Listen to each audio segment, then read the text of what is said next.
اعوذ باللہ من الشیطان الرجیم بسم اللہ الرحمن الرحیم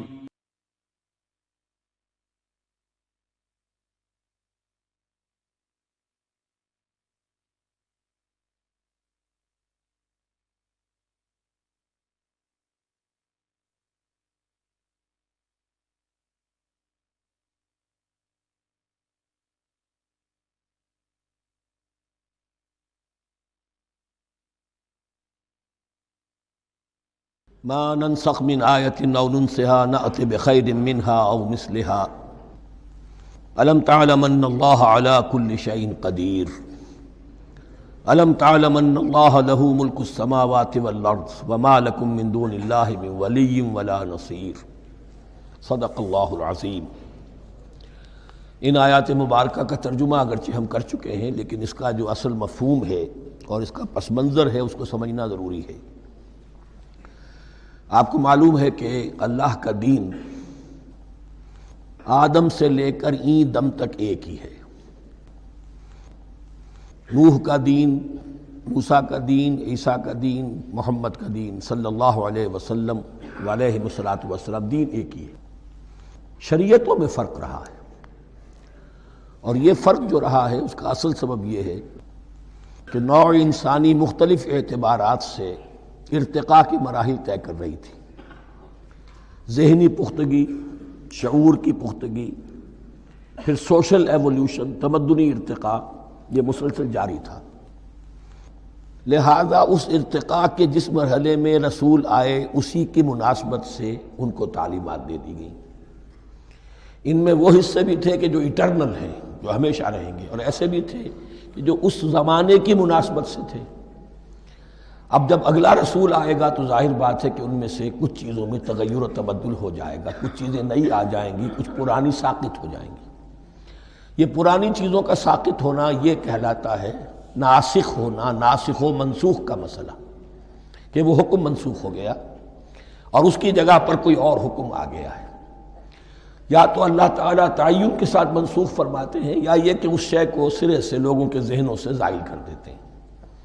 اعتراض یہ کر رہے تھے یہودی کہ اگر تو یہ دین وہی ہے جو موسیٰ کا تھا تو ظاہر بات ہے کہ پھر شریعت پوری وہی ہونی چاہیے۔ اس کے اعتراض کا جواب ہے جو یہاں دیا جا رہا ہے، اور یہی مسئلہ پھر قرآن میں بھی ہے۔ قرآن کی بھی تدریج کے ساتھ شریعت کی تکمیل ہوئی ہے۔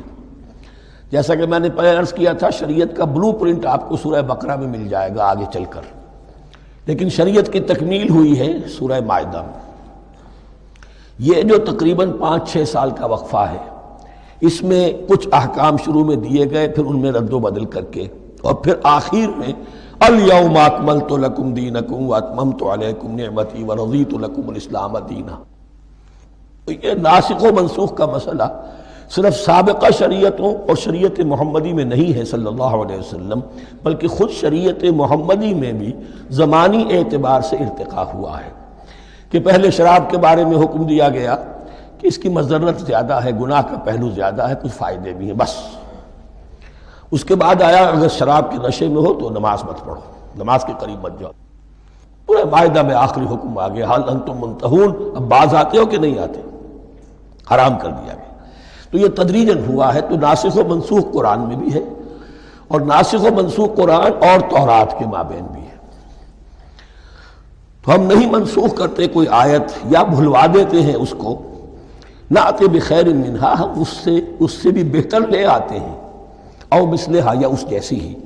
الم تعلم ان اللہ علی کل شیء قدیر، اب یہ کہ یہ تو اللہ کی اتھارٹی ہے، مالک الملک وہ ہے، دین اس کا ہے، اس میں وہ جس طریقے سے چاہے کسی چیز کے اندر تبدیلی پیدا کر دے۔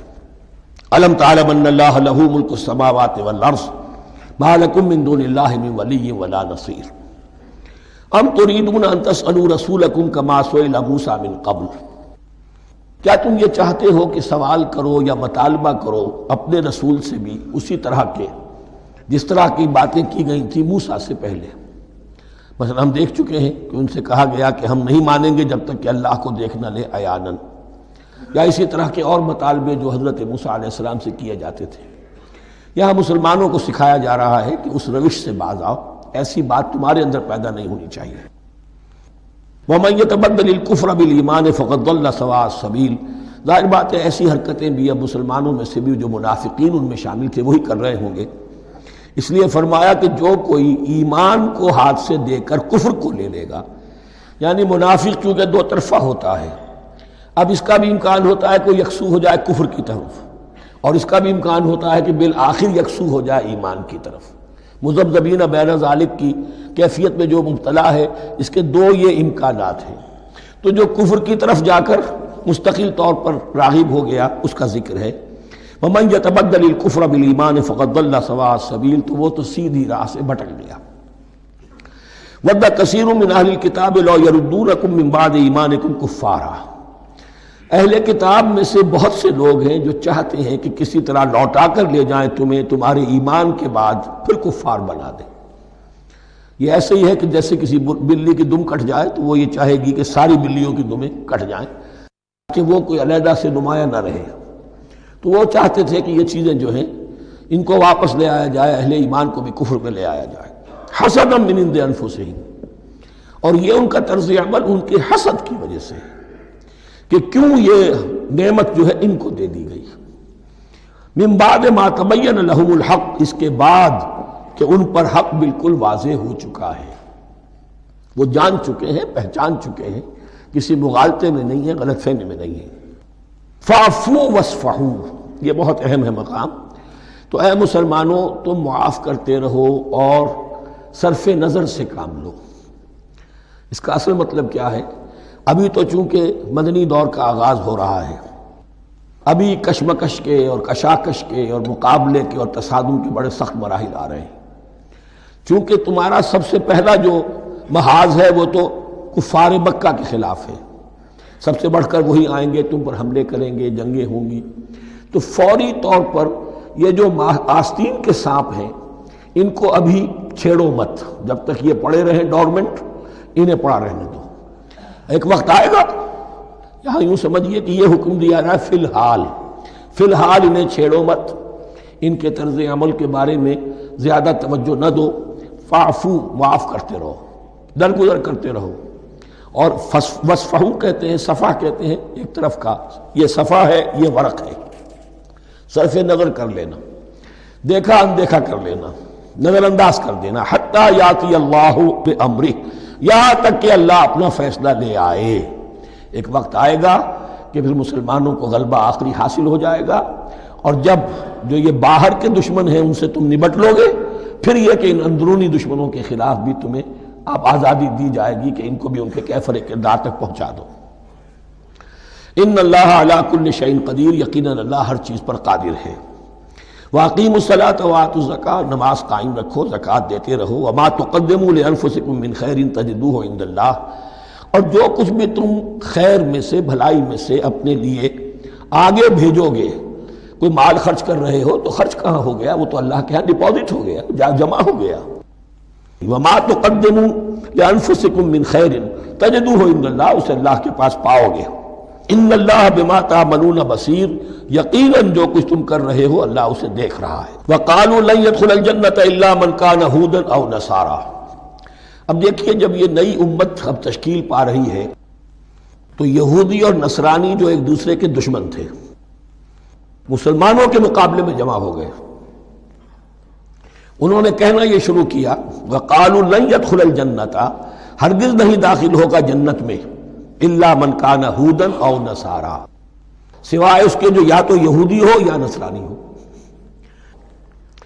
وقالوا لن يدخل الجنۃ الا من کان ہودا او نصارا تلک امانیہم، یہ لفظ دوبارہ آ گیا، یہ ان کی خواہشات ہیں، من گھڑت خیالات ہیں، ان کی وشفل تھنکنگ ہے۔ قل ہاتوا برہانکم ان کنتم صادقین، کہو ان سے لاؤ کوئی دلیل اگر تم سچے ہو، دلیل کتاب سے لاؤ، کہیں تورات میں لکھا ہے یہ، کہیں یہ انجیل میں لکھا ہے، جو تورات اور جو انجیل تمہارے پاس ہے اسی میں سے دکھا دو کہ یہ لکھا ہوا ہو، کہیں لکھا ہوا نہیں۔ اب یہاں پر وہ یونیورسل ٹروتھ آ رہا ہے، بلا من اسلم وجہہ للہ وہو محسن، کیوں نہیں، ہر وہ شخص کے جو اپنا چہرہ اللہ کے سامنے جھکا دے اور وہ محسن ہو، اس کا رویہ صدق پر، سچائی پر، حسن کردار پر مبنی ہو، سر کا جھکانا منافقانہ نہ ہو، جزوی نہ ہو کہ کچھ مانا کچھ نہیں مانا۔ بلا من اسلم وجہہ للہ وہو محسن فلہ اجرہ عند ربہ، تو اس کے لیے اس کا اجر محفوظ ہے اس کے رب کے پاس۔ فلا خوف علیہم ولا هم یحزنون، نہ ان پر کوئی خوف ہوگا اور نہ ہی وہ حزن سے دوچار ہوں گے۔ یہ دوسری آیت ہے کہ جس سے کچھ لوگوں نے استدلال کیا ہے کہ ایمان بالرسالت ضروری نہیں ہے۔ اب دیکھیے اس کا جواب وہی ہوگا، نمبر ایک تو یہ، ہر جگہ پر ساری چیزیں بیان نہیں کی جایا کرتی، کوئی چیز کہیں بیان کی گئی، کوئی کہیں بیان کی گئی ہے۔ کتاب کو لینا ہے تو پوری کو پوری ایک کتاب کی حیثیت سے۔ دوسرا یہ کہ یہ سارا سلسلہ کرام جو ہے، جو دو بریکٹس کے مابین آ رہا ہے، اس میں پہلے سے ہے وَآمِنُوا بِمَا أَنزَلْتُ مُصَدِّقًا لِمَا مَعَكُمْ وَلَا تَكُونُوا أَوَّلَ كَافِرٍ بِهِ، تو وہ تو ضرب کھا رہی ہے اس پورے کے پورے مضامین کے سلسلے سے جو ان دو بریکٹوں کے درمیان آ رہا ہے۔ اب دیکھیے ایک طرف تو ان کا کہنا یہ تھا کہ جنت میں داخل نہیں ہوگا مگر وہی جو یہودی ہو یا نصرانی ہو۔ اب عمل کیا ہے؟ وَقَالَتِ الْيَهُودُ لَيْسَتِ النَّصَارَىٰ عَلَىٰ شَيْءٍ، یہودی کہتے ہیں نصارہ کی کوئی حیثیت نہیں، کوئی بنیاد نہیں، کوئی جڑ نہیں۔ وَقَالَتِ النَّصَارَىٰ لَيْسَتِ الْيَهُودُ عَلَىٰ شَيْءٍ، اور نصارہ کہتے ہیں کہ یہود کی کوئی بنیاد نہیں، بے بنیاد لوگ ہیں، کوئی حقیقت ان کی حقانیت ہے ہی نہیں۔ وَهُمْ يَتْلُونَ الْكِتَابَ، اور مزہ یہ ہے کہ دونوں ایک کتاب پڑھ رہے ہیں۔ اولڈ ٹیسٹمنٹ تو مشترک ہے یہودیوں میں اور عیسائیوں میں، یہ بہت اہم نکتہ ہے۔ اور جدید عیسائیت میں جو ایک بہت بڑی طاقت ابھر رہی ہے امریکہ میں، وہ ہے کہ جو یہ عیسائیت کو جیوڈائز کر رہی ہے، کیونکہ رومن کیتھولک مذہب جو تھا اس نے تو چونکہ گویا کہ سارا رشتہ توڑ لیا تھا بائبل سے، سارا اختیار پوپ کے ہاتھ میں آ گیا تھا، لیکن پروٹیسٹنٹس نے پھر بائبل کو قبول کیا۔ اب اس کی منطقی انتہا یہ کہ اولڈ ٹیسٹمنٹ کے اوپر بھی اب ان کی توجہ ہو رہی ہے کہ آخر یہ بھی تو ہم مانتے ہیں کہ ہماری کتاب ہے، اور اس میں جو کچھ لکھا ہے اس کو نظر انداز کیسے کر سکتے ہیں۔ ہم نے جو ایک سیمینار کیا تھا امریکہ میں، جس میں ایک یہودی عالم بھی آئے تھے، ایک عیسائی بھی آئے تھے، اور مسلمانوں کی طرف سے بھی ہمارے ایک ساتھی نے بات کی تھی، تو وہاں ایک یہودی عالم نے کہا کہ اس وقت اسرائیل کو سب سے بڑی سپورٹ جو مل رہی ہے وہ ان عیسائیوں سے مل رہی ہے امریکہ میں سے، کہ جو اس وقت ایونجلسٹ کہلاتے ہیں وہاں پر، اور جو ایک بڑا فرقہ بن کر ابھر رہے ہیں۔ بہرحال یہ ان کا طرز عمل ہے۔ وَهُمْ يَتْلُونَ الْكِتَابَ، اور وہ دونوں کے دونوں کتاب کے پڑھنے والے ہیں۔ كَذَلِكَ قَالَ الَّذِينَ لَا يَعْلَمُونَ مِثْلَ قَوْلِهِمْ، اسی طرح کہا تھا ان لوگوں نے کہ جو کچھ بھی نہیں جانتے انہی کی سی بات کہی تھی، یعنی یہ اشارہ ہے مشرکین مکہ کی طرف۔ فَاللَّهُ يَحْكُمُ بَيْنَهُمْ يَوْمَ الْقِيَامَةِ فِيمَا كَانُوا فِيهِ يَخْتَلِفُونَ، تو اللہ تعالیٰ فیصلہ کر دے گا ان کے مابین قیامت کے دن ان تمام باتوں کا جن میں کہ یہ اختلاف کر رہے تھے۔ وَمَنْ أَظْلَمُ مِمَّنْ مَنَعَ مَسَاجِدَ اللَّهِ أَنْ يُذْكَرَ فِيهَا اسْمُهُ وَسَعَىٰ فِي خَرَابِهَا۔ اب دیکھیے یہاں جو بقیہ یہ آیات آ رہی ہیں، تو اگرچہ خطاب تو ہے وہ بریکٹس کے مابین، خطاب میں بنی اسرائیل، لیکن اب یہاں کچھ ریفرنسز اہل مکہ کی طرف شروع ہو گئے ہیں، اور اس کے بعد سے حضرت ابراہیم کا تذکرہ آئے گا، پھر تحویل قبلہ کا ذکر آئے گا۔ تحویل قبلہ میں ظاہر بات ہے کہ وہ قبلہ جو ہے وہ مشرکین مکہ کے قبضے میں تھا اس وقت۔ اس حوالے سے ریلیونٹ کچھ مضامین جو ہیں اس کی تمہید باندھی جا رہی ہے۔ یہ ساری تمہید ہے جو آگے آنے والا مضمون ہے تحویل قبلہ، جو علامت تھی اس بات کی کہ اب وہ سابقہ امت مسلمہ معزول کر دی گئی اور نئی امت محمد صلی اللہ علیہ وسلم اس مقام پر نصب کر دی گئی، انسٹال کر دی گئی۔ اس کے حوالے سے جو مسئلے اٹھیں گے، اسی لیے قال الذین لا یعلمون مثل قولہم، میں نے عرض کیا کہ یہ مشرکین مکہ کی طرف اشارہ ہے۔ ومن اظلم ممن منع مساجد اللہ یذکر فیہا اسمہ، اس سے بڑھ کر ظالم کون ہوگا جو اللہ تعالیٰ کی مسجدوں سے لوگوں کو روکے کہ وہ اس میں اس کا نام لے سکے۔ چونکہ مشرکین مکہ نے مسلمانوں کو محروم کر دیا تھا حرم سے، اب وہاں جانے کی ان کو اجازت نہیں تھی۔ سن 6 میں حضور گئے بھی ہیں، تب بھی یہ کہ صلح حدیبیہ ہو گئی، واپس آنا پڑا، عمرہ کرنے کی اجازت نہیں ملی۔ سن 7 میں پھر ہوا ہے، تو یہ 7 برس بہت شاہ گزرے ہیں محمد الرسول اللہ صلی اللہ علیہ وسلم اور اہل ایمان پر۔ اب یہاں ذکر ہو رہا ہے ان کا قریش کا۔ وَمَنْ أَظْلَمُ مِمَّنْ مَنَعَ مَسَاجِدَ اللَّهِ أَنْ يُذْكَرَ فِيهَا اسْمُهُ وَسَعَىٰ فِي خَرَابِهَا، اور وہ اس کی تخریب میں لگے ہوئے ہیں۔ یہ خراب تخریب، یہ تخریب دو طرح کی ہوتی ہے، ایک ظاہری تخریب ہوتی ہے کسی مسجد کو گرا دینا، اور ایک ظاہری نہیں باطنی معنوی ہوتی ہے۔ وہ جو تخریب ہے وہ یہ ہے کہ توحید کی بجائے اسے شرک کا اڈا بنا دیا ہے۔ وہ تو دنیا کے بت قدوں میں پہلا وہ گھر خدا کا، ہم اس کے پاسباں ہیں، وہ پاسباں ہمارا، 360 بت رکھ دیے گئے اس گھر میں لا کر جو ابراہیم نے تعبیر کیا تھا توحید خالص کے لیے۔ وَسَعَىٰ فِي خَرَابِهَا، یہ لفظ ذرا نوٹ کر لیجئے، یہ ایک حدیث میں بھی آیا ہے، بڑی دلدوز حدیث ہے، اور میں چاہتا ہوں کہ آپ اسے ذہن میں رکھیں۔ حضور نے فرمایا یوشک ان یاتی علی الناس زمان، اندیشہ ہے کہ لوگوں پر یعنی میری امت پر ایک زمانہ ایسا بھی آ جائے گا، اب گنتے جائیے، لا یبقى من الاسلام الا اسمہ، اسلام میں سے اس کے نام کے سوا کچھ نہیں بچے گا، ولا یبقى من القرآن الا رسمہ، قرآن میں سے اس کے رسم الخط، الفاظ اور حروف کے سوا کچھ نہیں بچے گا، اسی کی اللہ تعالیٰ نے ضمانت دی ہے، یہ محفوظ رہے گا رسم عثمانی۔ مساجدہم عامرۃ، ان کی مسجدیں آباد تو بہت ہوں گی، وہی خراب من الہدی، ہدایت سے خالی ہو جائیں گی، یہ خراب کے لفظ سے، ہی خراب من الہدی، وعلماؤہم شر الناس تحت ادیم السماء، اور ان کے علماء آسمان کی چھت کے نیچے کی بدترین انسان ہیں، من عندہم تخرج الفتنۃ وفیہم تعود، فتنہ انہی کے اندر سے برآمد ہوگا اور انہی میں گھس جائے گا، یعنی ان کا کام فتنہ انگیزی، مخالفت، جنگ و جدال، بھڑکانا، اپنے اپنے فرقے کے لوگوں کے جذبات کو بھڑکاتے رہنا اور مسلمانوں کے اندر اختلافات کو ہوا دینا، یہی ان کا کام رہ جائے گا۔ آج جن کو ہم علماء کہتے ہیں ان کی عظیم اکثریت اس کیفیت سے دوچار ہو چکی ہے۔ جب مذہب اور دین پیشہ بن جائے تو کوئی خیر اس میں باقی نہیں رہتا۔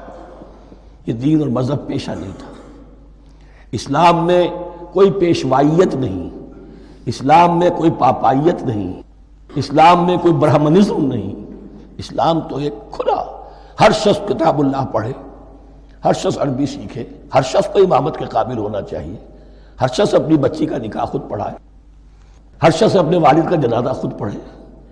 یہ جو ہم نے پیشہ بنا دیا ہے اور پھر انہیں پیسے دیتے، ظاہر بات ہے کہ پھر اس پیشے کے اندر تو پیشے میں عیب نہیں، رکھیے نہ فرہاد کو نام، پھر تو پیشہ میں تو جو کچھ پیشہ ورانہ چشمکیں ہوتی ہیں اور جو خباثتیں ہوتی ہیں وہ آتی ہیں۔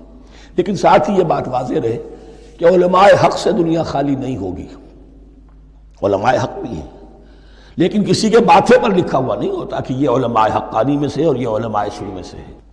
باقی یہ صحیح بات ہے کہ اکثریت ادھر جا چکی ہے، ورنہ امت کا بیڑا غرق نہ ہوتا، سیدھی سیدھی بات، یہ بیڑا غرق ہوا ہے تو آخر کوئی سبب ہے۔ اولئک ما کان لہم ان یدخلوها الا خائفین، ایسے لوگوں کو تو سوائے اس کے ان کا کوئی مقام نہیں ہے کہ انہیں داخل ہونے کی بھی اجازت نہیں ہونی چاہیے اس میں، یعنی اللہ کی مسجدوں میں، مگر خوف زدہ ہو کر، ڈر کر۔ لہم فی الدنیا خزی، کے لیے دنیا میں بھی رسوائی اور ذلت ہے، وَلَهُمْ فِي الْآخِرَةِ عَذَابٌ عَظِيمٌ، اور آخرت میں ان کے لیے عذاب عظیم ہے۔ وَلِلَّهِ الْمَشْرِقُ وَالْمَغْرِبُ، اب دیکھیے تمہید ہو رہی ہے تحویل قبلہ کے لیے۔ اب ظاہر بات ہے کہ بڑی حساس جو ہے وہ ایک کیفیت تھی یہ، تو یروشلم کے ساتھ جن کو دلچسپی تھی اور ان کے دلوں میں اس کی عقیدت تھی، مکہ مکرمہ اور بیت اللہ کے ساتھ جن کو دلچسپی تھی اور ان کے دلوں میں اس کی عقیدت تھی، تو اس حوالے سے یہ قبلہ بدلنا، اور 2 دفعہ بدلا ہے قبلہ، پہلے آ کے مدینے میں حضور نے یروشلم کی طرف 16 مہینے نماز پڑھی اور پھر تحویل قبلہ ہوا، تو اب اس میں کئی امتحان ہو گئے، وہ آگے آ جائے گا، لیکن اس کی تمہید باندھی جا رہی ہے۔ للہ المشرق والمغرب، مشرق اور مغرب سب اللہ کے ہیں، یعنی اگر ہم رخ کرتے ہیں مغرب کی طرف تو اس کے معنی یہ نہیں ہے کہ اللہ مغرب میں ہے، معاذ اللہ، اللہ تو جہت سے، مقام سے، ماورا وراء الورا، یہ تو یہ ہے کہ ایک یکسانیت پیدا کرنے کے لیے، اجتماعی رنگ دینے کے لیے ایک چیز کو قبلہ بنا دیا، علامت ہے۔ غالب نے ٹھیک کہا ہے، قبلے کو اہل نظر قبلہ نما کہتے ہیں، قبلہ جو ہے وہ مسجود تو نہیں ہے پرے سرحد ادراک سے اپنا مسجود، قبلے کو اہل نظر قبلہ نما کہتے ہیں۔ للہ المشرق والمغرب فینما تولوا فثم وجہ اللہ، جدھر بھی تم رخ کرو گے وہ اللہ ہی کا رخ ہے۔ ان اللہ واسع علیم، یقیناً اللہ بہت وسعت والا ہے، بہت وسعت والا ہے، وہ کسی سمت میں محدود نہیں ہے، اور علیم ہے، ہر شے کا جاننے والا ہے۔ دیکھیے یہاں یہ آیت کہہ کے اور چھوڑ دیا مسئلہ، اگلے مسئلے پر آ گئے۔ آگے آپ کو پتہ چلے گا کہ یہ در حقیقت ایک تمہید باندھی جا رہی ہے تحویل قبلہ کے لیے۔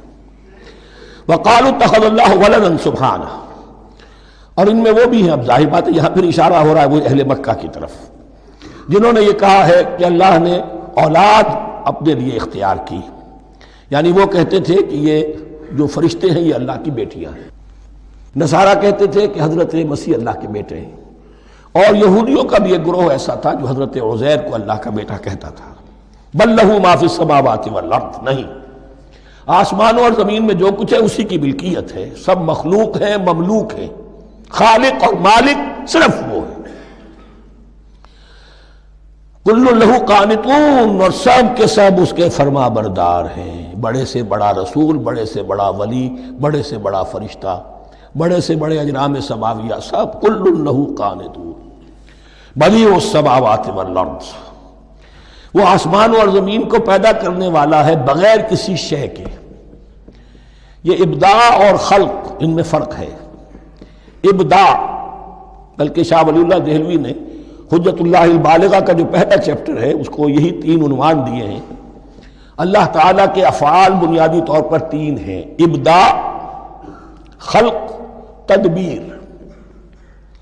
ابداع ہے جسے انگریزی میں کہتے ہیں کریشن ایکس نہیلو، عدم محض سے کچھ بنا دیا، کچھ نہیں تھا اور بنا دیا، کن فیکون، یہ ابداع ہے۔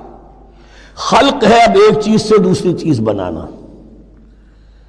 گارے سے انسان بنایا، یہ تخلیق ہے، آگ سے جن بنایا، یہ تخلیق ہے، نور سے فرشتے بنایا، یہ تخلیق ہے۔ تو ابداع، بدیع وہ ہے کہ جس نے نئی چیز، اسی لیے بدعت ہمارے ہاں کہلاتی ہے وہ شے جو دین میں نہیں تھی اور خواہ لا کے شامل کر دی گئی، جس کی کوئی جڑ بنیاد دین میں نہیں ہے، وہ بدعت ہے۔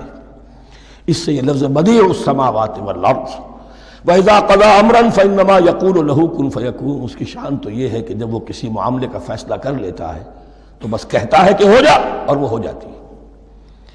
وَقَالَ الَّذِينَ لَا يَعْلَمُونَ لَوْلَا يُكَلِّمُنَا اللَّهُ وَتَأْتِينَا آیَةٌ، اور کہا ان لوگوں نے جو علم نہیں رکھتے، یہاں پھر وہی مشرکین مکہ کی طرف روح سخن ہے، کیوں نہیں بات کرتا ہم سے اللہ، اور کیوں نہیں کوئی لے آتا ہمارے پاس کوئی نشانی۔ یہ میں عرض کر چکا ہوں، یہ مضمون جو ہے کہ ان کا مطالبہ تھا بہت شدت کے ساتھ کہ کوئی معجزے ویسے ہی دکھاؤ جیسے تم کہتے ہو کہ عیسیٰ نے دکھائے تھے، موسیٰ نے دکھائے تھے، تو ہمارے یہ مطالبے پورے کر دو، ہم مان لیں گے۔ یہ ذکر آئے گا سورہ انعام میں اور پھر سورہ بنی اسرائیل میں۔ كَذَلِكَ قَالَ الَّذِينَ مِن قَبْلِهِمْ مِثْلَ قَوْلِهِمْ، اسی طرح کی باتیں جو لوگ ان سے پہلے آئے تھے وہ بھی کہتے رہے۔ تشابہت قلوبہم، ان کے دل ایک دوسرے سے مشابہ ہو گئے ہیں۔ قد بینا الآیات لقوم یوقنون، اور ہم نے تو اپنی آیات کو واضح کر دیا ہے ان لوگوں کے لیے جو یقین کرنا چاہیں۔ انا ارسلناک بالحق بشیرا ونذیرا، اے نبی ہم نے آپ کو بھیجا ہے حق کے ساتھ بشیر اور نذیر بنا کر۔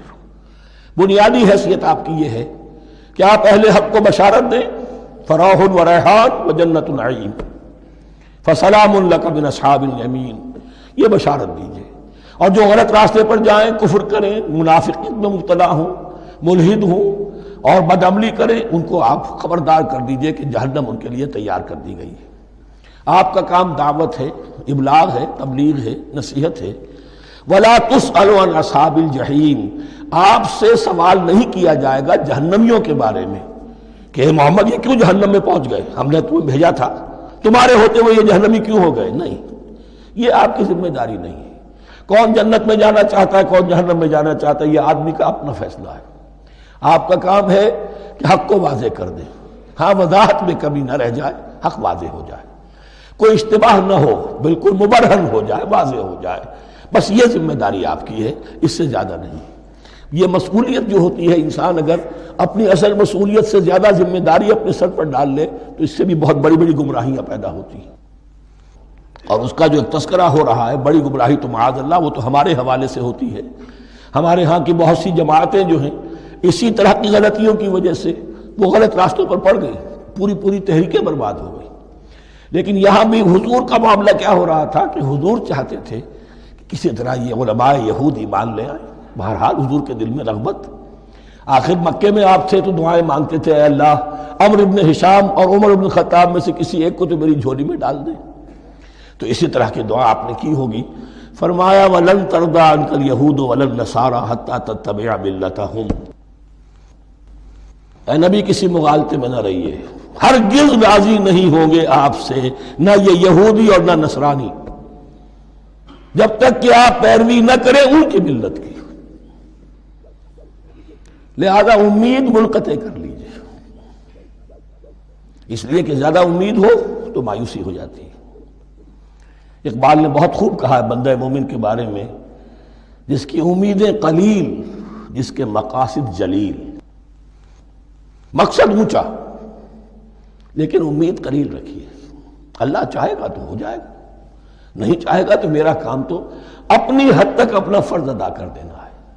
اس سے زیادہ کی جو ہے خواہش اپنے دل میں پالیں گے، کسی اجرت پسندی میں گرفتار ہو جائیں گے، کہیں دائیں بائیں ہک اور کرک کے ذریعے سے کہیں پہنچنے کی کوشش کریں گے اور اپنے آپ کو بھی برباد کر دیں گے۔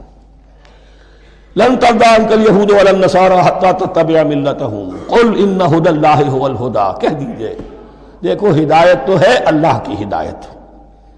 وَلَئِنِ اتَّبَعْتَ أَهْوَاءَهُمْ، اور اے نبی آپ بھی کان کھول کر سن لیں، اگر آپ نے ان کی خواہشات کی پیروی کی، یہاں ہم جوڑ دیں گے الفاظ بالفرض بفرض محال، اگر آپ نے ان کی خواہشات کی پیروی کی کہ کچھ چلو لے دو کر معاملہ کر لو، کچھ ان کی بات مانو، کچھ اپنی بات منوا لو۔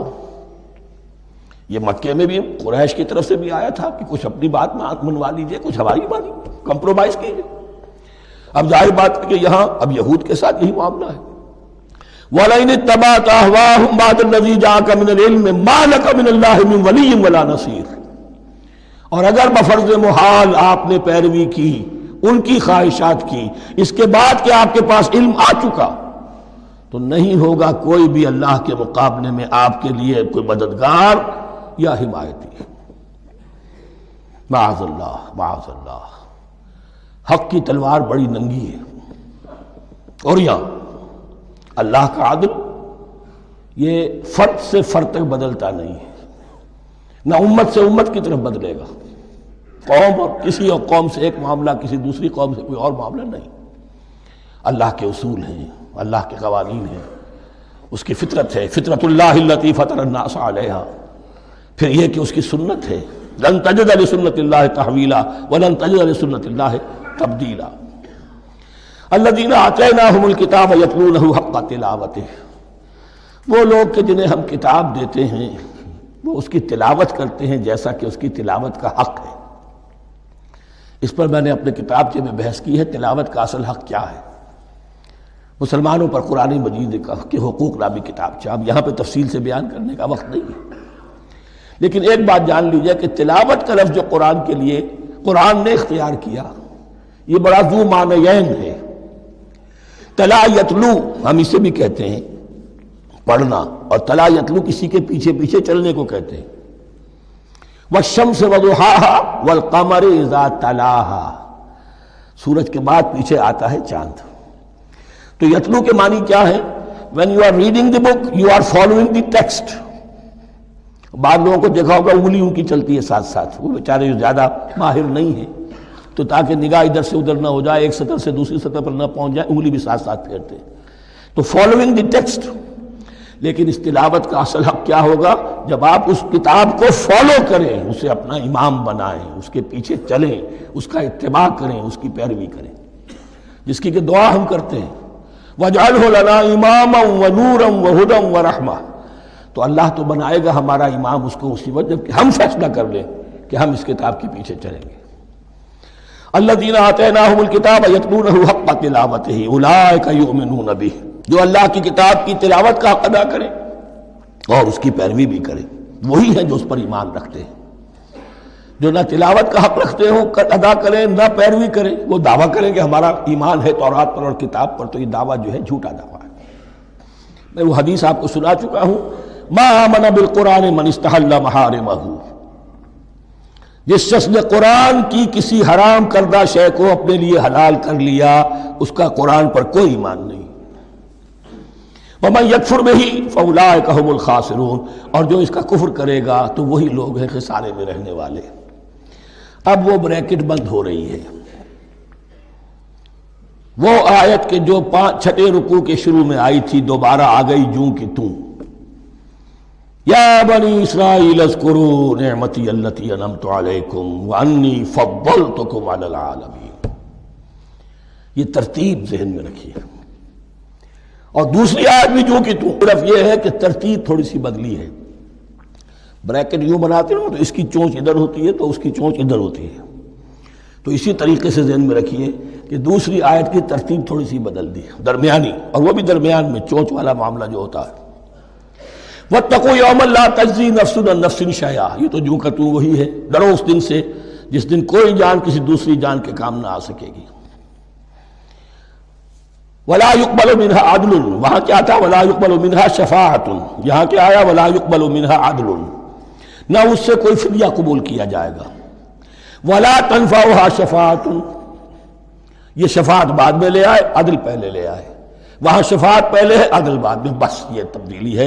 وَلَا هُمْ يُنصَرُونَ، اور یہ پھر جو کا تو وہی جو پہلی آیت میں تھا، جو چھٹے رکوع کی دوسری آیت ختم ہوئی، نہیں انہیں کوئی مدد مل سکے گی۔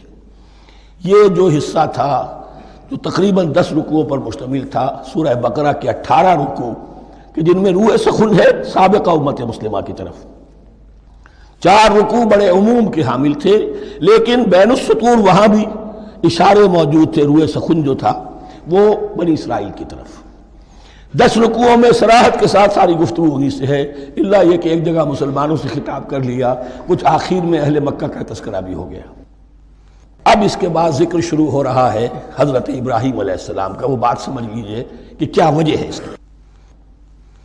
دیکھیے حضرت ابراہیم کی نسل کی یہ 2 شاخیں چلی، ویسے تو 3 ہیں۔ عام طور پر لوگوں کے علم میں ہے کہ 2 بیویاں تھیں، حضرت ہاجرہ سے حضرت اسماعیل پیدا ہوئے، بڑے تھے، حضرت سارہ سے حضرت اسحاق، ان کے بیٹے یعقوب، یعقوب کے 12 بیٹے بنی اسرائیل۔ حضرت اسماعیل کو حضرت ابراہیم نے آباد کیا خانہ کعبہ کے پاس لا کر، بواد غیر ذی زرع، تو وہاں یہ جو ایک نسل چلی۔ لیکن نبوت جو ہے حضرت ابراہیم کے بعد حضرت اسماعیل کو تو ملی، اس کے بعد مسلسل یوں سمجھیے کہ تقریباً 3000 کا فصل ہے سالوں کا کہ کوئی نبوت اس شاخ میں نہیں آئی۔ نبوت کا سلسلہ چلا دوسری شاخ میں، حضرت یعقوب، حضرت اسحاق، حضرت یعقوب، حضرت یوسف، چلتے جائیے، اور پھر حضرت موسیٰ اور ہارون سے شروع ہو کر حضرت عیسیٰ اور یحییٰ تک 1400 برس مسلسل۔ اگرچہ تیسری شاخ بھی تھی، بنو قطورہ کہلاتے، تیسری اہلیہ آپ کی تھی قطورہ۔ بنی قطورہ میں سے ان کی اولاد بڑی کثیر تھی، ان میں سے ایک مدین تھے، مدین یا مدیان، ان میں حضرت شعیب کی بعثت ہوئی تھی۔ حضرت شعیب بھی حضرت ابراہیم کی نسل میں سے ہیں، لیکن بنی مدیان میں سے۔ بہرحال اب چونکہ حضور کی بعثت ہوئی بنی اسماعیل میں، ادھر بنی اسرائیل ہیں جن سے یہ خطاب ہو رہا ہے سابقہ امت مسلمہ، اور اب یہ امامت الناس منتقل ہونے والی ہے بنی اسرائیل سے بنی اسماعیل کو۔ تو اب اگر اس انتقال کے وقت نقل، اگر وہ جو کامن فیکٹر ہے اس کا تذکرہ کیا جائے تو بات آسان ہو جائے گی۔ ابراہیم ہی تو جد امجد ہے نا تمہارے، تم یعقوب کی اولاد ہو ٹھیک ہے، لیکن یعقوب کس کے بیٹے تھے؟ اسحاق کے۔ اسحاق کس کے بیٹے تھے؟ ابراہیم کے۔ تو یہ دوسری نسل بھی تو ابراہیم ہی کی ہے۔ اس حوالے سے ان کے لیے سہل بنایا جا رہا ہے کہ بات کو سمجھو، یہ صرف یہ ہے کہ 2 پیڑھی اوپر جا کر مل گئے اور اللہ نہ خیر سنا۔ اور حضرت ابراہیم نے خانہ کعبہ کی تعمیر کی، اور اسے اب مرکز بنانا ہے اہل توحید کا، لہذا یہ ساری گفتگو اب شروع ہو رہی ہے۔ 4 رکوع اب وہ ہیں 15ویں سے شروع ہو کر 18ویں تک، جن کا اصل مضمون ہے تحویل قبلہ۔ وَإِذِ ابْتَلَىٰ إِبْرَاهِيمَ رَبُّهُ بِكَلِمَاتٍ فَأَتَمَّهُنَّ، اور ذرا یاد کرو جب ابراہیم کو آزمایا اس کے رب نے بہت سی باتوں میں۔ میرا ایک کتاب چاہے حضرت ابراہیم کی شخصیت پر، حج اور عید الاضحیٰ اور ان کی اصل روح، اور اس میں ایک تحریر ہے، ایک تقریر ہے، جو تحریر ہے وہ مجھے بہت پسند ہے کہ کیسے کیسے امتحان آئے ہیں حضرت ابراہیم علیہ السلام پر۔ فَأَتَمَّهُنَّ، اب یہ ایک جملے میں ایک پوری داستان ہے.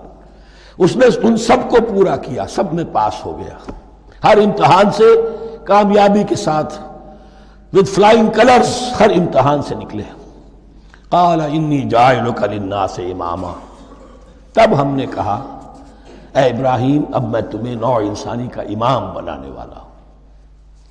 قال ومن ذریتی، انہوں نے کہا اور میری نسل کے بارے میں بھی یہ وعدہ ہے کہ نہیں؟ قال لا ینال عہد الظالمین، فرمایا میرا یہ عہد ظالموں سے متعلق نہیں ہوگا. مطلب کیا ہوا کہ تمہاری نسل میں سے جو صاحب ایمان ہوں گے، نیک ہوں گے، سیدھے راستے پر چلیں گے، ان سے ہمارا وعدہ ہے، لیکن نسلیت کی بنیاد پر نہیں ہے کہ جو بھی تمہاری نسل میں سے لازماً وہ اس وعدے کا مصداق بن جائے.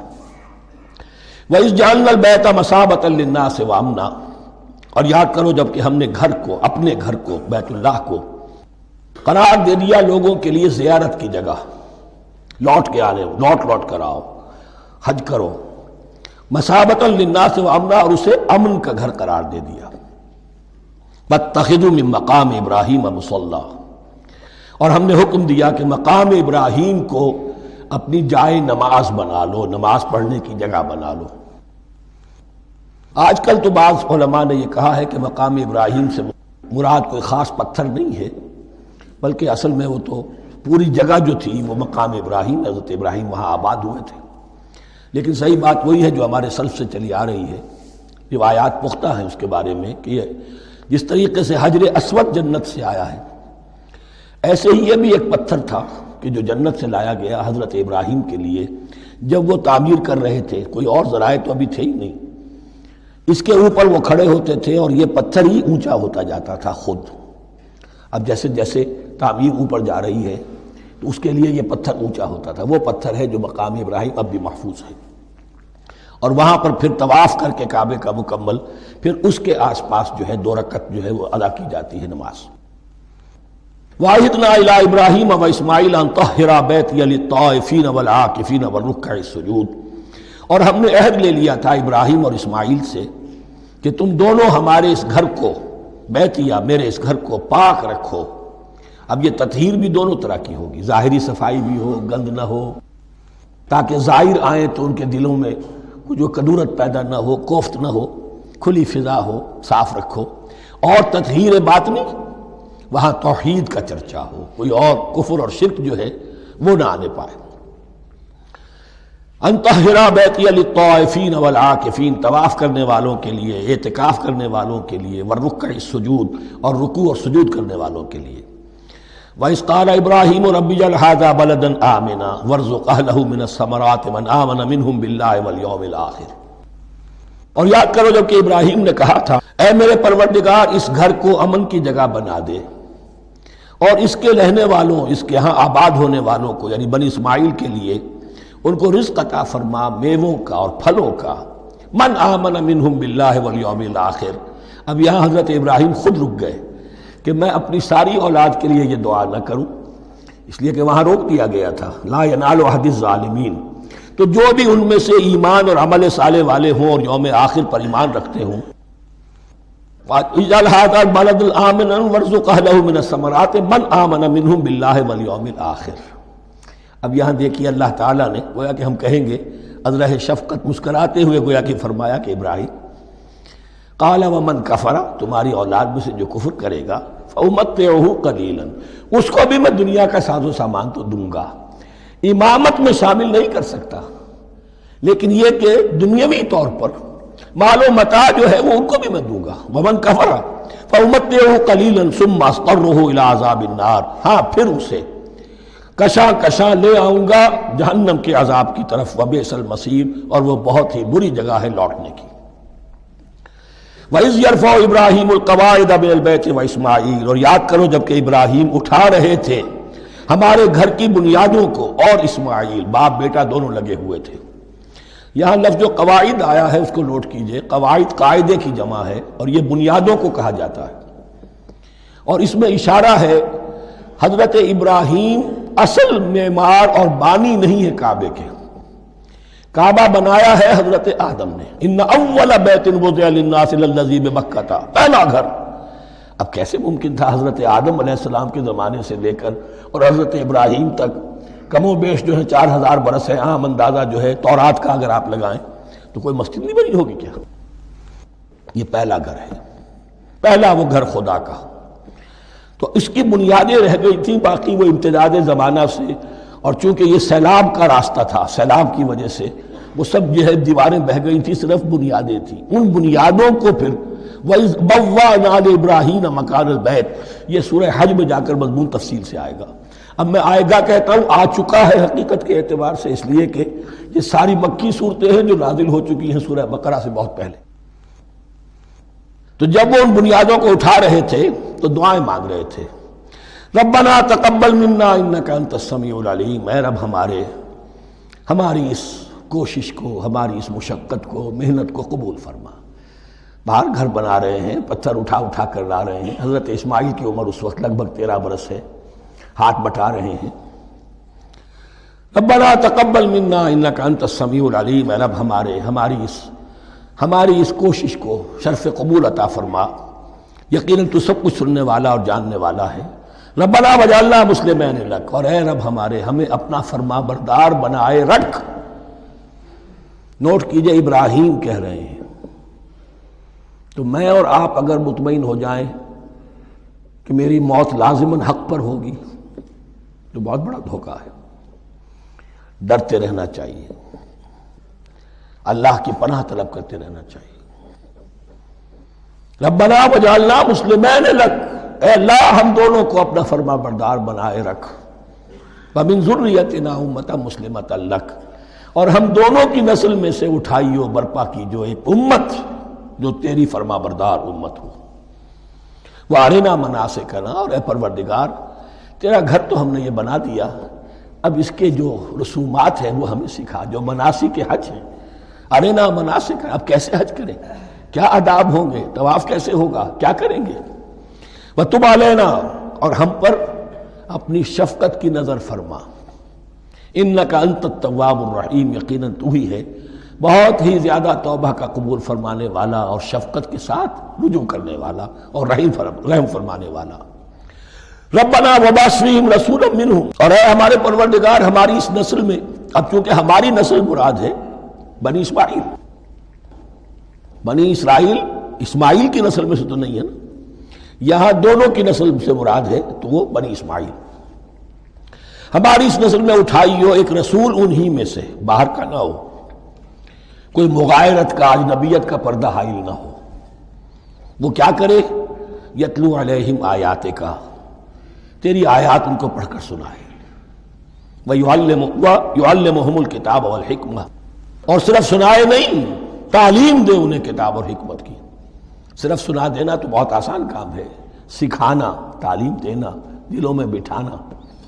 اور حکمت، وَيُزَكِّيهِمْ، اور ان کو پاک کرے، ان کا تزکیہ کرے، ان کے دلوں میں تیری محبت اور آخرت کی طلب کے سوا کوئی طلب باقی نہ رہنے دے. انک انت العزیز الحکیم، یقیناً پروردگار تو ہی ہے زبردست اور کمال حکمت والا. وَمَن يَرْغَبُ عَن مِّلَّةِ إِبْرَاهِيمَ إِلَّا مَن سَفِهَ نَفْسَهُ، اور ایسا شخص کون سا ہوگا جو ابراہیم کے طریقے سے منہ موڑے. یہ رغبت کا نظر بھی زبان میں دونوں طرف جاتا ہے.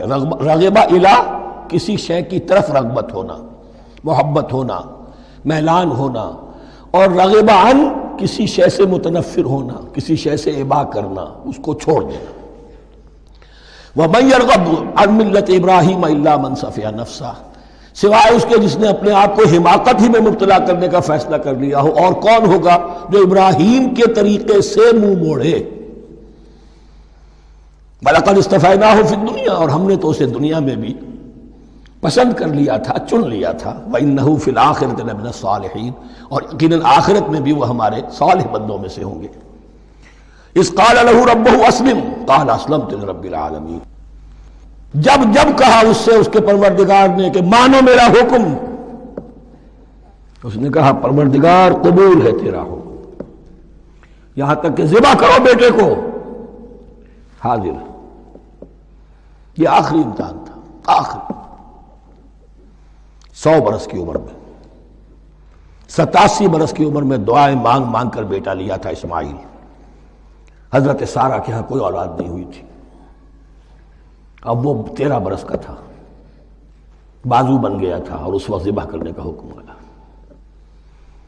جب بھی کہا ہم نے مانو ہمارا حکم، قال اسلمت لرب العالمین، اللہ تعالی ہمیں بھی توفیق دے کہ اس کی پیروی کرے۔ ووصى بها ابراہیم وبنیہ ویعقوب، اور اسی کی وصیت کی تھی ابراہیم نے بھی اپنے بیٹوں کو اور یعقوب نے بھی۔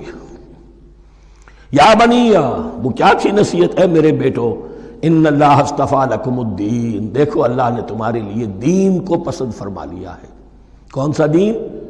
فلا تموتن الا وانتم مسلمون، اور دیکھنا موت نہ آنے پائے مگر فرما برداری کی حالت میں۔ یہی بات آئے گی سورہ آل عمران میں مسلمانوں سے خطاب کر کے، یا ایھا الذین آمنوا اتقوا اللہ حق تقاتہ ولا تموتن الا وانتم مسلمون، اور ان الدین عند اللہ الاسلام ومن یبتغ غیر الاسلام دینا فلن یقبل منہ۔ ام کنتم شہداء اذ حضر یعقوب الموت، کیا تم اس وقت موجود تھے جب یعقوب کی موت کا وقت آیا؟ جب آدم کی یعقوب پر موت، یہ لفظی ترجمہ ہوگا، اذ حضر یعقوب الموت اذ قال لبنیہ ما تعبدون من بعدی، حضرت یعقوب نے اپنے سارے بیٹوں کو جمع کیا، 12 کے 12، اور مصر میں پہنچ چکے تھے یہ حضرت یوسف علیہ السلام کے ذریعے سے، جو سورہ یوسف میں ساری کہانی آئے گی، وہاں انتقال ہوا۔ تو انہوں نے اپنے بیٹوں کو جمع کیا، اذ قال لبنیہ ما تعبدون من بعدی، میرے بعد تم کس کی پوجا کرو گے، کس کی پرستش کرو گے؟ یہ بات نہیں تھی کہ انہیں معلوم نہیں تھا، لیکن یہ کہ ایک میثاق، قول و قرار اور پختہ کرنے کے لیے۔ قالوا نعبد الہک و الہ آبائک ابراہیم و اسماعیل و اسحاق، کہا کہ ہم پوجیں گے، بندگی کریں گے، پرستش کریں گے آپ کے معبود کی اور آپ کے آبا ابراہیم، اسماعیل اور اسحاق کے معبود کی، اور یہ کوئی مختلف معبود نہیں ہے، الہ واحدہ، وہ تو ایک ہی الہ ہے۔ وَنَحْنُ لَهُ مُسْلِمُونَ، ہم اس کے لیے، اس کے سامنے سر جھکاتے ہیں، اسی کی فرما برداری کا اقرار کرتے ہیں۔ تِلْكَ أُمَّةٌ قَدْ خَلَتْ، یہ آیت 2 مرتبہ آئے گی اسی رکوع میں۔ یہ ایک گروہ تھا انسانوں کا جو گزر گیا، ابراہیم، اسماعیل، اسحاق، یعقوب، ان کی اولاد، قد خلت، وہ گزر گئے۔ لہا ما کسبت ولکم ما کسبتم، ان کے لیے تھا جو انہوں نے کمایا، اور تمہارے لیے ہوگا جو تم کماؤ گے۔ یعنی یہاں پدرم سلطان بود کا کوئی مقام نہیں ہے، ہر شخص کے لیے اپنا عمل، اپنا ایمان، اپنی کمائی۔ وَلَا تُسْأَلُونَ عَمَّا كَانُوا يَعْمَلُونَ، تم سے یہ نہیں پوچھا جائے گا کہ وہ کیا کرتے تھے، تم سے پوچھا جائے گا تم کیا کر کے لائے ہو۔ تو راچے ہے، پدرم سلطان بود تو راچے ہے، تم کیا ہو بھائی؟ تو اپنی بات کرو، باپ تمہارا سلطان تھا، ہوگا۔ وَقَالُوا كُونُوا هُودًا أَوْ نَصَارَىٰ تَهْتَدُوا، لیکن اس پس منظر میں اب ان کی خباثت کو نمایاں کیا جا رہا ہے کہ یہ تو تھی وصیت ابراہیم کی اور یعقوب کی، اور اس وقت کے یہود و نصارہ کا کیا رویہ ہے؟ قالوا كونوا هودا او نصارى تهتدوا، وہی متحدہ محاذ حضور کے خلاف۔ یا تو یہودی، انہوں نے کہا کہ یا یہودی ہو جاؤ یا نصرانی تو ہدایت پر ہو جاؤ گے۔ قل بل ملت ابراہیم حنیفا، کہہ دیجئے نہیں، بل نتبع، ہم تو نتبع یہاں پر محذوف مانیے، بل نتبع ملت ابراہیم حنیفا، نہیں، ہم تو پیروی کریں گے ابراہیم کے طریقے کی، بالکل یکسو ہو کر۔ وما کان من المشرکین، اور وہ مشرکوں میں سے نہیں تھے۔ قولوا آمنا باللہ، اب یہاں مسلمانوں کو حکم دیا جا رہا ہے، دیکھو تم ان کے جو کچھ وہ کہتے ہیں اس کے جواب میں تم یہ کہو، قولوا کہو آمنا باللہ، ہم ایمان رکھتے ہیں اللہ پر، وما انزل الینا، اور جو کچھ نازل کیا گیا ہماری جانب، وما انزل الی ابراہیم و اسماعیل و اسحاق و یعقوب، اور جو کچھ نازل کیا گیا ابراہیم اور اسماعیل اور اسحاق اور یعقوب کی طرف، والاسباط، اور ان کی اولاد کی طرف، وما اوتی موسیٰ و عیسیٰ، اور جو کچھ دیا گیا موسیٰ کو اور عیسیٰ کو، وما اوتی النبیون من ربہم، اور جو کچھ دیا گیا تمام نبیوں کو ان کے رب کی طرف سے، لا نفرق بین احد منہم، ہم ان میں سے کسی کے مابین تفریق نہیں کرتے، ہم سب کو مانتے ہیں۔ دیکھیے ایک ہے تفضیل، کسی کو ایک کو زیادہ افضل سمجھنا دوسرے سے، یہ اور بات ہے، وہ تو سورہ آل عمران میں آئے گا تلک الرسل فضلنا بعضهم علی بعض۔ تفریق یہ کہ ایک کو مانے ایک کو نہ مانے، ان رسولوں میں سے ایک کا انکار سب کا انکار، لا نفرق بین احد منہم ونحن له مسلمون، اور ہم نے تو اسی کی فرما برداری کا قلادہ اپنی گردن میں ڈال دیا ہے۔ فَإِنْ آمَنُوا بِمِثْلِ مَا آمَنْتُمْ، پھر اے مسلمانوں اگر یہ بھی ایمان لائیں یہود اور نصارہ بالکل اسی طرح جیسے تم ایمان لائے ہو، نو کمپرومائز، ٹھیک ٹھیک وہی دین اختیار کریں، وہی راستہ جو کہ محمد کے ذریعے سے تمہیں دیا گیا صلی اللہ علیہ وسلم۔ فَإِنْ آمَنُوا بِمِثْلِ مَا آمَنْتُمْ بِهِ فَقَدْ اهْتَدَوْا، تب وہ ہدایت پر ہوں گے۔ وَإِنْ تَوَلَّوْا، اور اگر وہ پیٹھ موڑ لیں، فَإِنَّمَا هُمْ فِي شِقَاقٍ، تو اس کے معنی یہ ہیں کہ وہ زدم زدہ میں اور دشمنی کے اندر وہ مبتلا ہو چکے ہیں۔ فَسَيَكْفِيكَهُمُ اللَّهُ، تو اے نبی آپ کے لیے ان کے مقابلے میں اللہ کافی رہے گا، آپ فکر نہ کریں، آپ کسی کمپرومائز کی دعوت کی طرف توجہ ہی نہ دیں، کچھ دو کا معاملہ سوچیں بھی نہ، ان کی مخالفتوں سے آپ مرعوب نہ ہوں، ان کی دھمکیوں کا کوئی اثر نہ دیں۔ فَسَيَكْفِيكَهُمُ اللَّهُ، اللہ کافی رہے گا آپ کے لیے ان سب کے مقابلے میں۔ وَهُوَ السَّمِيعُ الْعَلِيمُ، اور یقیناً وہ سب کچھ سننے والا اور جاننے والا ہے۔ ایسا نہیں ہے کہ اسے معلوم نہ ہو کہ آپ اس وقت کن حالات میں ہیں، کیسی مشکلات میں ہیں، کس طرح کی نازک صورتحال دن بدن جو ہے شکل بدل رہی ہے، لیکن آپ قائم رہیں۔ یہ ہے جگہ جہاں پر خون پڑا ہوا ہے، اس نسخے میں جو حضرت عثمان تلاوت فرما رہے تھے، اور اس وقت باغیوں نے انہیں شہید کیا ہے۔ ان کی زوجہ محترمہ نائلہ، انہوں نے بچانا چاہا ہے تو ان کی انگلیاں کٹ گئیں، اور خون جو ہے وہ فَسَيَكْفِيكَهُمُ اللَّهُ، ان الفاظ پر وہ خون پڑا ہے، وہ دھبا اب بھی موجود ہے۔ وَهُوَ السَّمِيعُ الْعَلِيمُ، اور وہ سب کچھ سننے والا اور جاننے والا ہے۔ صبغۃ اللہ، کیا معنی یہاں پر بھی ایک آپ کو محذوف ماننا ہوگا، اخترنا صبغۃ اللہ، ہم نے تو اختیار کر لیا ہے اللہ کے رنگ کو۔ وَمَنْ أَحْسَنُ مِنَ اللَّهِ صِبْغَةً وَنَحْنُ لَهُ عَابِدُونَ، اور اللہ سے بہتر رنگ کس کا ہوگا، اور ہم تو بس اسی کی بندگی، اسی کی پرستش کرنے والے ہیں۔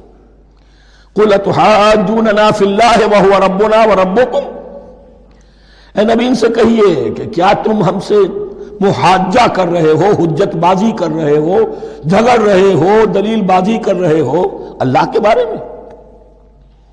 وَهُوَ رَبُّنَا وَرَبُّكُمْ، وہ تو ہمارا رب بھی ہے تمہارا رب بھی ہے، رب تو ایک ہے، رب بھی ایک، اس کا دین بھی ایک، ہاں شریعتوں میں فرق ہوا ہے۔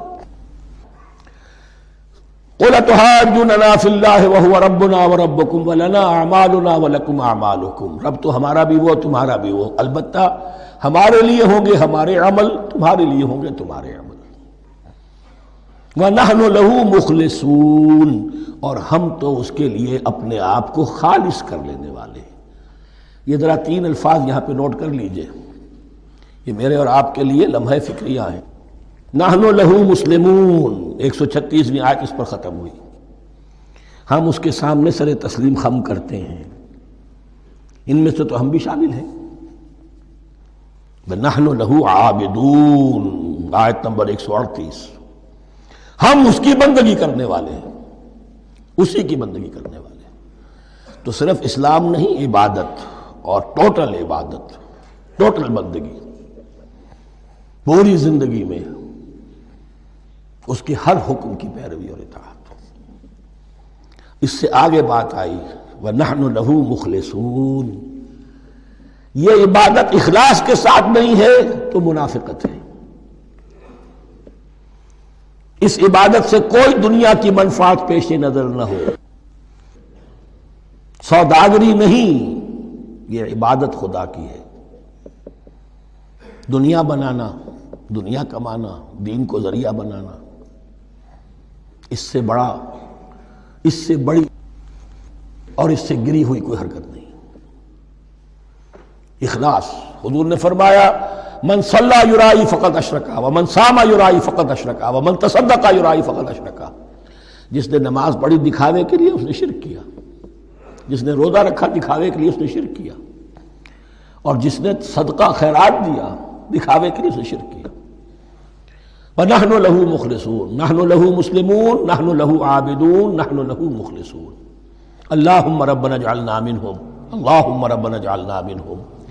ام تقولون ان ابراہیم واسماعیل واسحاق ویعقوب والاسباط كانوا هودا او نصارا. کیا تمہارا کہنا یہ ہے کہ ابراہیم اور اسماعیل اور اسحاق اور یعقوب اور ان کی اولاد یہودی تھے یا نصرانی تھے؟ تم جو کہتے ہو کہ یا یہودی ہو جاؤ یا نصرانی تب ہدایت پاؤ گے، تو ابراہیم یہودی تھے یا نصرانی؟ اور اسحاق اور یعقوب اور یوسف اور موسیٰ اور عیسیٰ یہ کون تھے؟ یہی بات آج مسلمانوں کو سوچنی چاہیے. محمد الرسول اللہ اور ان کے اصحاب دیوبندی تھے یا بریلوی تھے یا اہل حدیث تھے یا شیعہ تھے یا سنی تھے؟ ان تقسیموں سے اوپر ہونے کی ضرورت ہے. اللہ کے ساتھ اخلاص کا تقاضا یہ ہے، ٹھیک ہے ایک فقہی مسلک کے اعتبار سے ایک شخص کسی مسلک کی پیروی کر رہا ہے، لیکن اپنے آپ کو اس سے آئیڈینٹیفائی کرانا اور اس مسلک کو مقدم رکھنا دین پر، اور اس مسلک ہی کے لیے محنت اور مشقت اور بھاگ دوڑ تبلیغ ہو رہی ہے اسی کی، یہ چیز بالکل اس اصل حقیقت کے خلاف ہے کہ جو اللہ کے دین نے ہمیں سکھائی. ام تقولون ان ابراہیم و اسماعیل و اسحاق و یعقوب والاسباط كانوا هودا او نصارا قل انتم اعلم ام اللہ. کہیے ان سے کہ تم زیادہ جانتے ہو یا اللہ زیادہ جانتا ہے. ومن اظلم ممن كتم شهادة عنده من اللہ. کان کھول کر سن لو، اس سے بڑھ کر ظالم کون ہوگا جس نے اللہ کی ایک گواہی جو اس کے پاس تھی اسے چھپا لیا. تمہارے پاس گواہیاں ہیں، علماء یہود جانتے تھے یہ اللہ کے رسول ہیں جن کے ہم منتظر تھے، اس گواہی کو چھپائے بیٹھے. ومن اظلم ممن كتم شهادة عنده من اللہ وما اللہ بغافل عما تعملون. اور اللہ ہرگز غافل نہیں ہے کہ اس سے جو تم کر رہے ہو. تلک امۃ قد خلت. یہ گروہ مقدس جماعت تھی یہ جس کے یہ گلے سرسبد تھے، یہ گزر گئے. لہا ما کسبت ولکم ما کسبتم. جو کمائی انہوں نے کی، جو عمل انہوں نے کمائے وہ ان کے لیے، تمہارے لیے نہیں. تمہارے لیے وہ ہوگا جو تم کماؤ گے. ولا تسألون عما كانوا يعملون. اور تم سے ان کے عمل کے بارے میں نہیں پوچھا جائے گا کہ انہوں نے کیا کیا، تم سے سوال یہ ہوگا کہ تم نے کیا کیا. بارک اللہ لی ولکم فی القرآن العظیم ونفعنی وإیاکم بالآیات والذکر الحکیم.